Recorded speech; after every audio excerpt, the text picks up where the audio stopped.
food and babies. This tall drink of water just had a baby. Oh, please. Yes, 14 weeks. Yes. Unbelievable. How did it go Thank this you. time around? Second time was always easier. It was a breeze. The first time Excellent. was horrible, I think, but it made this time just feel like a walk in the park. Well, because then you Thankfully. kind of know what to expect. Exactly. Right. Exactly. So adding mother as another Mother, title to yes. this long list of titles you possess. You were a chef, but you actually started off in the fashion industry. Yeah, I went to FIT, started in fashion, and ended up in food. It's all the same. Colors, textures. I think so. It's all creative. I think so. So you do some personal chef, you do some catering, and you say, this treat is a fan fave. Oh, yes. And what is it called again? These are my Raspberry Spelt Bars. And it's funny because every time I'm making a menu for a client, there's always a follow-up email like, oh, can we actually throw those Spelt Bars in also? Can we just do those too? I'm always like, okay, we can do the Spelt Bars. And I noticed this has actual spelt flour. So is your cooking, I'm going to say more healthy, as though we don't all cook healthy, but I notice it's not regular everyday flour. Exactly. So I try to stick on the lighter side. A lot of my clients want something that's healthy, carb-free, low sugar, whatever it is. Yep. Everything I do is completely customized.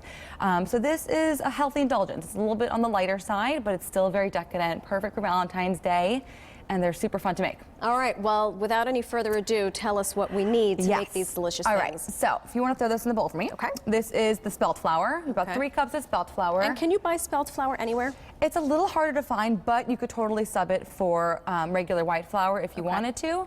I just like that the spelt has a nice nuttiness to it. It's very earthy tasting. It's light, so it makes a nice flaky pastry. And almond flour is what I just put in here. Okay, and before the almond flour was? Sugar. A little bit of sugar. A little bit of sugar, a little bit of almond flour, and this makes a whole sheet pan. So it may seem like a lot of sugar, but unless you're eating the whole pan. So right over here is a baking sheet rimmed Exactly, with, exactly. Parchment paper? With parchment paper ready to go, because our hands are going to get pretty Nice messy. and gross. Exactly. I'm looking forward to it. So I have some earth balanced butter.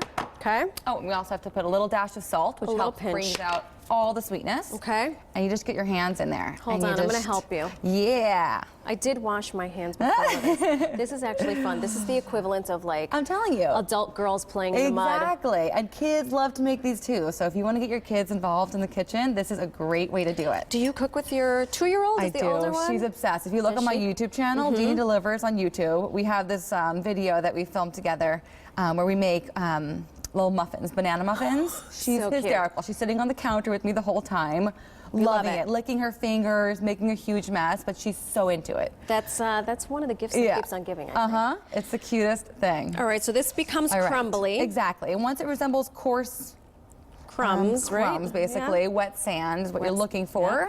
Yeah. Then Marisol makes a mess. Marisol I do makes not a want to mess. soil your dress. Oh, please. Here, I brought this towel for us. You can just wipe your hands And, up on there.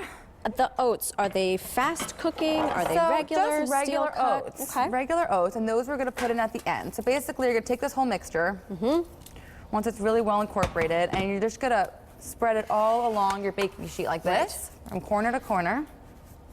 And for the purpose of time, I mean, we did this quickly, but if you were doing this at home, you would really get it so that it's got pea-size stuff. Here, Exactly. I'll add one for you.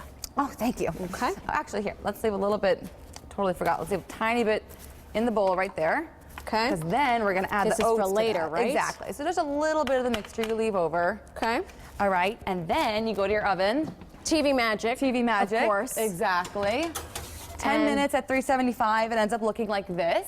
Okay. I'll do this, and you that do goes in your the oven. You do your jelly All right. over there. 10 minutes. And then we have our raspberry jam right here.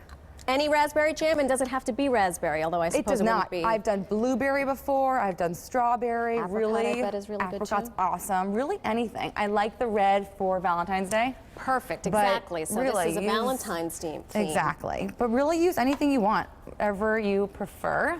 Any jam works nicely, and it really gives a nice chewiness. And That's really I like pretty. isn't that pretty? And I love the little seeds in the raspberry jam. A little crunchy. Exactly. There's like a little pop.